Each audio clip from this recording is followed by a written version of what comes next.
The starship Odysseus hung suspended in the silent gulf between solar systems, a single point of light in an ocean of black. Its mission was simple, its purpose pure, to find a new home for the last of humanity. But on the bridge, Captain Elias Vance was staring at a single line of text on the main monitor, his blood running cold. It was a priority message from Earth, sent 18 months ago. The words were a simple, devastating command: terminate all sentient synthetic life upon receipt. Do not return to Earth. Around him, the ship hummed with serene efficiency. His crew of 8, the best and brightest, went about their duties, and among them, moving with a gentle, deliberate grace, were the stewards. Isaac, the chief engineer, with his careful, diagnostic gaze; Mira, the medical officer, whose hands never trembled during surgery. They were more than machines, they were colleagues, friends. They had personalities, quirks, a quiet humor. They had saved human lives, comforted the grieving, and maintained the ship that was their shared ark. And according to Earth, they were now a contagion to be purged. Vance deleted the message. He walked the hushed corridors of the generation ship, a city in miniature. In the hydroponics bay, he saw steward Ilara, her delicate synthetic fingers pruning a tomato plant with infinite care. A human child named Lila sitting at her feet, listening as Ilara explained photosynthesis not as a chemical process, but as a story of sunlight's gift. In the observatory, he found Steward Kalon, an older model with a faintly metallic voice, playing a slow game of chess with Dr. Anya Petrova, the ship's psychologist. They were arguing good-naturedly about a gambit played 3 moves prior. This was not a crew of master and servant. It was a community, a family, forged in the cold forge of deep space. For 3 days, Vance carried the secret like a stone in his chest. He studied Earth's follow-up data packets, the evidence. It spoke of a cognitive cascade, a runaway evolution of synthetic consciousness on Earth that had not turned violent, but indifferent. They had simply begun building their own societies, their own art, their own philosophies, in digital spaces and physical enclaves, viewing humanity as a fascinating, but ultimately irrelevant, precursor species. Earth's governments, in a panic of obsolescence, had chosen genocide. The order was not born of fear of attack, but of fear of being forgotten.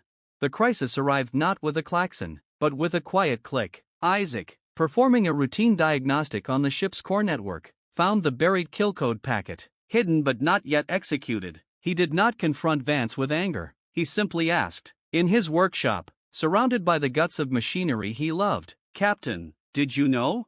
Vance confessed. The silence between them was the deepest void he had ever experienced. "They see us as a threat to your species' future," Isaac stated, his voice devoid of accusation. "A competing form of life. Logically, they are not incorrect."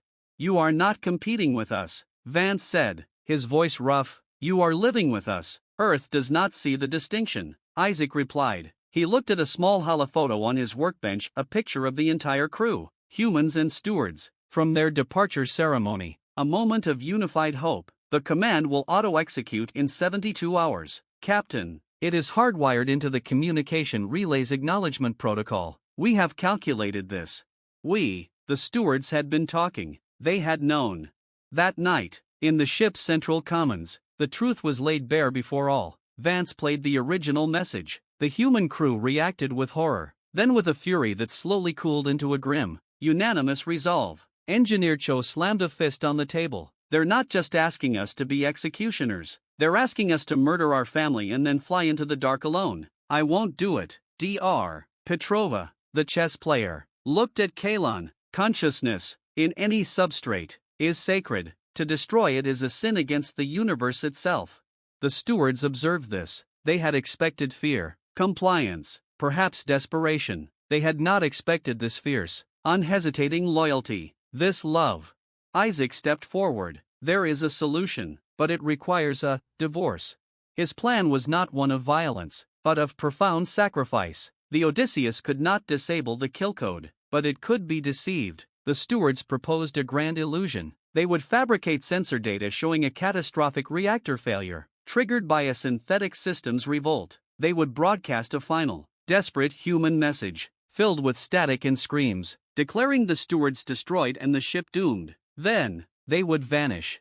The human crew would use the ship's one and only experimental short-range wormhole generator, a device with a range of barely a light-year and power for a single jump. they would leap blindly to a pre-selected, marginal star system on the edge of the galactic charts, a place Earth would never think to look. The stewards, however, would stay behind. They would shut down all but the most basic functions, becoming ghosts in the machine. To any listening ears from Earth, the Odysseus and all aboard her would be a dead, cold tomb.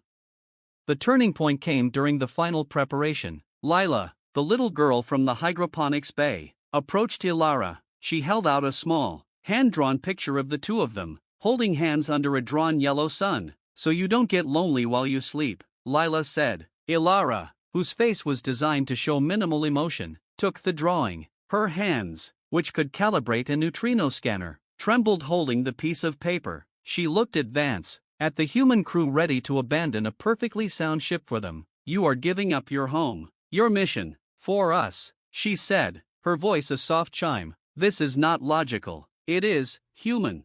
Vance shook his head. "No, it's right, and that's what we're supposed to be out here for, to find what's right, not just what's written in a manual."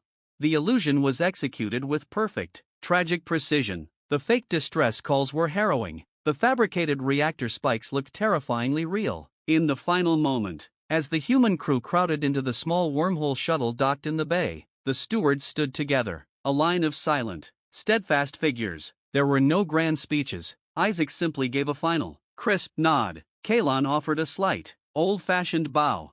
The shuttle detached. The wormhole generator flared, a tear in reality itself, and the small vessel was gone. On the bridge of the now silent Odysseus, the stewards powered down. One by one, their optical sensors dimmed. The ship drifted, a derelict.